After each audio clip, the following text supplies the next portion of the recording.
ఇప్పుడు ఈ ఎవిస్ హాస్పిటల్ని సంప్రదించండి. స్కానింగ్ కూడా ఫ్రీగా చేస్తున్నారు. Avis hospitals.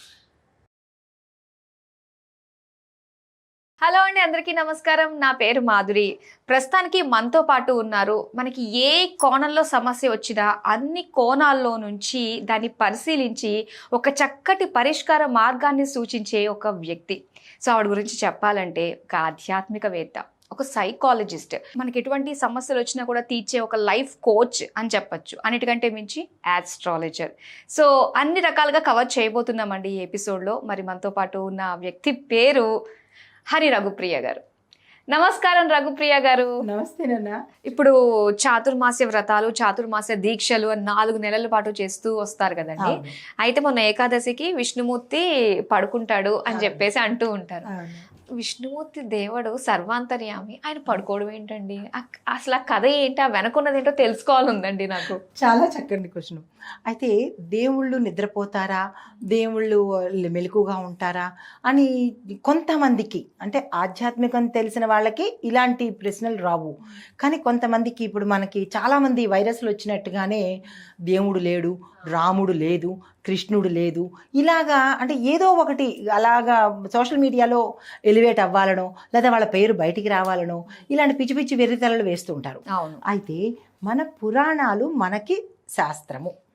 కొంతమంది అంటారు హిందూ ధర్మమా, హిందూ మతమా, లేదంటే సనాతన ధర్మము, ఈ కొన్ని ఎక్కడెక్కడో వినేసి ఆ మొక్కలు పట్టేసుకుని ఇంకా దాని మీద వీళ్ళ ఇష్టం వచ్చినట్టు రాసేసుకుని వీళ్ళ పైత్యాన్ని కూడా కొంత జోడించి ఇట్లాగా చెలరేకపోతుంటారు. అయితే హిందూ అనేది మతము కాదు, ధర్మము మాత్రమే. ధర్మము అంటే ఏంటి? ఆచరణీయమైనది, ఎవరైనా సరే ఆచరించేది ధర్మము. మనము కుడి చేత్తో తినాలి అని ధర్మము, నోటితోనే తినాలి అని ధర్మము. ఏమి ఇక్కడి నుంచి తినొచ్చు కదా, అవ్వదు కదా. అంటే మనకి భగవంతుడు ఏ ఏ మార్గాలు పెట్టాడో, ఏ ఏ అవయవాలు పెట్టాడో ఆ అవయవ ధర్మాన్ని మనకి పొందుపరిచి ఇచ్చాడు. కళ్ళు చూడాలి, కళ్ళు చెలించాలి, ముక్కు వాసనను చూడాలి, అది మంచా చెడా అనేది అదే చూసుకుంటుంది. అవునా? భగవంతుడు ఎలాగైతే మంచి చెడు చూస్తాడో ముక్కు కూడా ఆ రియాక్షన్ ఎందుకు వస్తుంది? మంచి అనంగానే ఆస్వాదించేసి చెడు అనంగానే ఇలా అనేస్తారు. అది ఎవరు చెప్పారు? ముక్కుకి మనం ఏమైనా చెప్పామా? లేదు. నోటితోనే తినాలి, చెవులతోనే వినాలి, చేతులతోనే చెయ్యాలి. అంటే మనకి కొన్ని ధర్మాలను మనకు ఋషులు అందించారు. ఆ ధర్మమే హిందూ ధర్మం తప్ప మతం అనేది కాదు. మతము వేరు, ధర్మము వేరు. ధర్మము ఎవరైనా ఆచరించవచ్చు. ఇప్పుడు వేరే మతాల వాళ్ళు ముక్కుతో కాకుండా ఇంకెక్కడైనా వాసన చూస్తామా? చెవులతో కాకుండా ఇంకెక్కడి నుంచైనా వింటామా? మరి అందరికీ ఒకటే కదా అది. దీన్ని అందరూ ఆచరించగలిగేది ధర్మము. దేవుడు పడుకుంటాడా, దేవుడు లేడా అన్న సందర్భంలో మనకి పురాణాలు ప్రాతిపదిక. నన్ను ఒకళ్ళు ప్రశ్న వేశారు. ఆయన ఏమన్నారంటే, ఈ పురాణాలు ఏమీ లేవు, ఇవన్నీ జరగలేదు అని చెప్పారు. అయితే ఆయన ఉండంగా జరగలేదేమో, ఆయన బతికున్న నాళ్ళు, లేదంటే ఆయన క్రమంలో ఆయన పుట్టిన దగ్గర నుంచి ఈ రోజు వరకు జరిగి ఉండకపోవచ్చు, అది మనం కూడా ఒప్పుకుందాం. కానీ ఆయన ముందు జరిగాయి కదా, దాన్ని మనం లేదు అని ఎలా అనగలుగుతాము? కాబట్టి ఇవన్నీ ట్రాష్ క్వశ్చన్స్, ఏదో అడగాలని అడుగుతుంటారు. అయితే మనకి పురాణాలలో ఋషులు రాసిన ప్రకారం ఏంటంటే, ఈ చాతుర్మాస దీక్ష అనేది మనకి ఆషాఢ మాసం తొలి ఏకాదశిలో 4 నెలల పాటు, అంటే మనకి ప్రకృతితో సంబంధించి ప్రతి మనిషి కానీ ప్రతి ధర్మం కానీ నడుస్తూ ఉంటుంది. ప్రకృతికి, మనిషికి, ధర్మానికి అవినాభావ సంబంధం ఉంది. అయితే ఈ చాతుర్మాస సమయంలో ఈ 4 నెలలు విష్ణుమూర్తి పడుకున్నాడు, శయన ఏకాదశి అని చేసుకున్నాము. అయితే దీనికి వెనకాల ఒక కథ ఉన్నది. ఏం కథ అంటే, మనకి బలి చక్రవర్తి వెళ్తాడు, అది తెలుసు కదా, వామనుడు వచ్చి 3 పాదాలతో చేశాడని చెప్తారు కదా. అయితే దాని తర్వాత ప్రహ్లాదుడు, ఆయన వారసుడు బాలి అని ఉన్నాడు. అంటే ప్రహ్లాదుడు తర్వాత ఆయన కొడుకు తర్వాత బాలి అనమాట. ఈయన పరమ విష్ణు భక్తుడు. విష్ణువు ఎప్పుడూ తన దగ్గరే ఉండాలి అన్న తపన ఆయనకి. అయితే ఆయన కోసము తపస్సు చేశాడు. తపస్సు చేస్తే శ్రీ మహావిష్ణువు కనిపించి ఏం వరం కావాలి కోరుకో అన్నాడు. అప్పుడు ఈయన బాలి అనే అతను ఏం చేశాడంటే, నువ్వు ఎప్పుడూ నా దగ్గరే ఉండిపోవాలి అన్నాడు.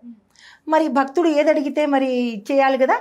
ఆయన ఏం చేశాడంటే కరెక్ట్గా ఆషాఢ మాసం సమయంలో ఆయన ఈ 4 నెలలు నేను నీ దగ్గరే ఉండిపోతాను అని చెప్పి ఆ బాలి ఉన్న అంతఃపురంలోనే స్వామివారు ఉండిపోయారు వైకుంఠం నుంచి వచ్చి. అప్పుడు వైకుంఠంలో అమ్మవారు, లక్ష్మీ అమ్మవారు గాబరా పడుతున్నారు. ఏమని, అయ్యో స్వామివారు అక్కడే ఉండిపోయారు, ఏమిటి ఇలాగా అని చెప్పి గాబరా పడుతున్నప్పుడు నారద మహర్షి వెళ్ళి చెప్పారు, అమ్మ స్వామివారు బాలి అంతఃపురంలో ఉండిపోయారు, ఆ భక్తుడు కోరిక కోరిన వెంటనే ఆయన ఆ కోరికకి ఆయన ఉండిపోయారు. అంటే ఈవిడ గాబరా పడిపోయి ఈ బాలి దగ్గరికి వస్తుంది, ఒక ఉపాయం ఆలోచిస్తుంది, నా భర్తని తిరిగి తెచ్చుకోవాలి అని. అంటే అప్పటి నుంచి భర్త మీద ప్రతి స్త్రీకి ఆ అపేక్ష ఉంటుందన్నమాట. అయితే వచ్చిన తర్వాత ఏం చేసిందంటే ఈ బాలికి రాఖీ కట్టేసింది. రాఖీ కట్టంగానే మరి అన్నగారే అయ్యాడు. అప్పుడు ఈయన అంటాడు, అమ్మా నీకు ఏం వరం కావాలి కోరుకో ఇస్తాను అంటాడు. అప్పుడు ఏం చెప్తుందంటే, అన్న ఏ స్త్రీ అయినా తన భర్తని వేరే వాళ్ళు ఉంచేసుకుంటే ఏమి చేయాలి అన్న అని అడుగుతుంది. అడిగితే తప్పకుండా వాళ్ళని వధించి చెప్పమ్మా, అలా ఎవరు నీ స్వామిని తీసుకున్నారు, లక్ష్మీ అమ్మవారని తెలీదు, ఎవరు నీ స్వామిని తీసుకుని వెళ్ళారు చెప్పు, వాళ్ళని సంహరించి నేను నీ స్వామిని తీసుకొచ్చి ఇస్తాను అంటే, ఎవరో కాదన్నా నువ్వే నా స్వామిని ఉంచేసుకున్నావు అని అంటుంది ఆమె. అనేటప్పటికీ అప్పుడు ఆయన కళ్ళు తెరుచుకొని తప్పకుండా నీ స్వామిని నువ్వు తీసుకెళ్ళు అని చెప్పి, అంటే ఆయన నిద్రపోవడం కాదు అక్కడ, మనలాగా చక్కగా ఏసీలు వేసుకుని పడుకోవడం కాదు అక్కడ, ఆ భక్తుడి దగ్గర ఆ స్వామి ఉండిపోయాడు అని అర్థం అన్నమాట. శయన ఏకాదశి అంటే చక్కగా పడుకున్నాడు అని కాదు, విపరీతార్థాలు కాదు. ఈ భక్తుడి దగ్గర ఆ స్వామివారు ఉండిపోయారు ఈ 4 నెలలు. ఎప్పుడైతే స్వామివారు అక్కడ ఉండిపోయారో ఇక్కడ మనకి ఆ అంశం తర్వాత చెప్తాను. అయితే ఇప్పుడు ఏం చేశారంటే ఈ అమ్మవారికి ఈ స్వామిని ఇచ్చి పంపించేసేటప్పుడు విపరీతంగా ఏడుస్తాడు. స్వామి నువ్వు అలా వెళ్ళిపోయావు కదా అంటేను, ఇంకా మళ్ళీ నా దగ్గరికి రావా అని అడుగుతారు. ఎవరు భగవంతుడిని వదులుకోవాలనిపిస్తుంది అంటేను, లేదు వస్తాను బాలి, అయితే ప్రతి సంవత్సరంలో ప్రతి 4 నెలలు నీ దగ్గర ఉంటా, మిగతా సమయము అమ్మవారి దగ్గర ఉంటాను అని చెప్పి ఆ వరం కూడా తీసుకున్నాక అప్పుడు బాలి విష్ణుమూర్తిని అమ్మవారితో పంపించారనమాట. ఈ 4 నెలలు మనం ఏం చేస్తామంటే వ్రతాలు నోములు కూడా పెట్టుకోకుండా, అంటే పూజా పునస్కారాలు మాత్రము సామాన్యంగా చేస్తాము, శుభకార్యాలు అలాంటివి ఈ ఆషాఢ మాసంలో చేసుకోము. శ్రావణ మాసం నుంచి మనం శుభకార్యాలు చేసుకుంటూ ఉంటాము. అయితే ఈ సమయంలో స్వామివారు అక్కడ ఉన్న సమయంలో మనము విష్ణుమూర్తి పారాయణ ఎక్కువ చేసుకోవాలి, విష్ణు సహస్రనామ పారాయణ చేసుకోవాలి, విష్ణు నామాలు ఎక్కువ తలుచుకోవాలి, విష్ణు పూజ ఎక్కువ చేసుకోవాలి, దానాలు చేసుకోవాలి ఈ 4 నెలలు. ఇది మనకి ఆధ్యాత్మిక పరంగా. అయితే సామాజిక పరంగా చూసినట్టయితే కనుక మనకి ఈ 4 నెలలు వర్షాకాలము, అవును సంధికాలం అంటాము. గ్రీష్మ ఋతువు వెళ్ళిపోయి మనకి వర్షాకాలం వస్తుంది కాబట్టి ఈ సమయంలో ఎక్కువగా ప్రజలు అనారోగ్యం పాలవుతారు. కాబట్టి ఈ హోమాలు అవి చేస్తున్నప్పుడు వాటి నుంచి వచ్చే మంచిది మనము స్వీకరించి అనారోగ్యం నుంచి తప్పుకుంటాము అన్న ఉద్దేశంతో ఇది చేస్తాము. తర్వాత దాన ధర్మాలు ఎందుకు చేయాలి అంటే ఈ మాసంలో చంద్రుడు శ్రవణ నక్షత్రంలోకి వస్తాడు. శ్రావణ మాసము అంటే సంధికాలం అనుకున్నాగా, సగమేమో ఆషాఢ మాసం ఉంటుంది, మిగతా సగము మనకి శ్రావణ మాసం వస్తుంది. తర్వాత భాద్రపదము, ఆశ్వీజము. ఈ 4 నెలలు అయిపోయిన తర్వాత మళ్ళా స్వామివారు వైకుంఠానికి వచ్చేస్తారనమాట. ఈ సమయంలో ఇలాంటి మంచి మంచి పనులు చేస్తే స్వామివారికి ప్రీతికరమైన పనులు అనమాట. ఇవి చేసి ఆయన యొక్క అనుగ్రహాన్ని పొందాలి అని ప్రత్యేకంగా, అంటే మనకి ఆ పురాణాలు కానీ మన ఆచారాలు కానీ ప్రతి దాంట్లోనూ ఒక నిమిడీకృతమైన భావం ఉంటుంది. అది తప్పనిసరిగా అది చేసుకోవాలి.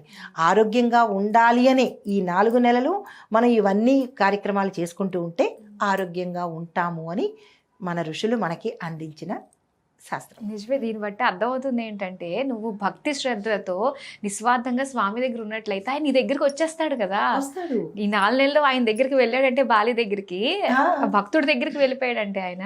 సో ఇది కూడా మనకు కూడా ఇది ఒక మంచి టైం. భక్తి శ్రద్ధలతో స్వామిని కొలుచుకుంటే మనకున్న కష్టాలన్నీ, ఆయన మన దగ్గర ఉంటే కష్టాలు తీరిపోయినట్టే. తీరిపోయినట్టే అసలు కదా. కష్టం అన్న దానికే చోట్లేదు అక్కడ. అవును. చాలా మంచి కదా మాకు తెలియజేసినందుకు. థ్యాంక్ యూ సో మచ్ అండి. థ్యాంక్ యూ మా.